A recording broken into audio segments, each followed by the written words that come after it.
আম্পায়ারদের বিশ্বমানের প্রশিক্ষণ দিয়ে তৈরি করা এই বিভাগের প্রধান হিসেবে শরফুদ্দৌলা সৈকত, পরামর্শক হিসেবে 2 বছরের জন্য থাকবেন সাবেক অস্ট্রেলিয়ান আম্পায়ার সাইমন টাফল।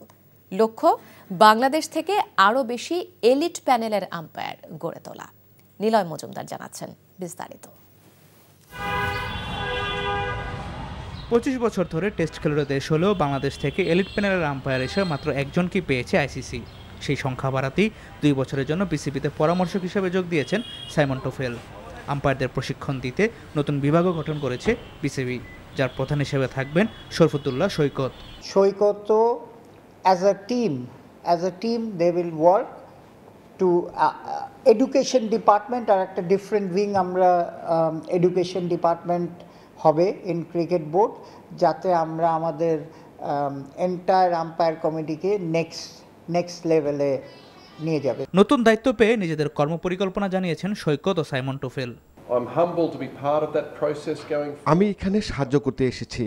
আমি চাই বাংলাদেশে এমন পরিবেশ তৈরি হোক যেন উঠতি আম্পায়ার ও রেফারিরা নিজের সেরাটা দিতে পারে।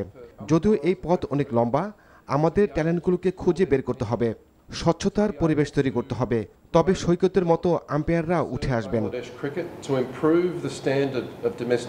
সাইমন টাফলের সাথে আমাদের অগ্রযাত্রা অব্যাহত থাকবে। আশা করছি ফিউচারে আমরা আরও অনেক বেশি এলিট আম্পায়ার পাবো।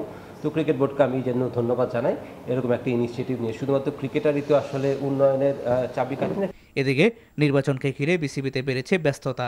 শনিবার জরুরি বৈঠকে বসেছিল বিসিবি। মূল আলোচ্য বিষয় নির্বাচন হলেও গণমাধ্যমকে বিস্তারিত কিছু জানাননি পরিচালক ইফতেখার রহমান মিঠু।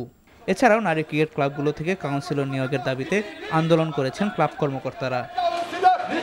Niloy Majumdar, NTV news, Dhaka.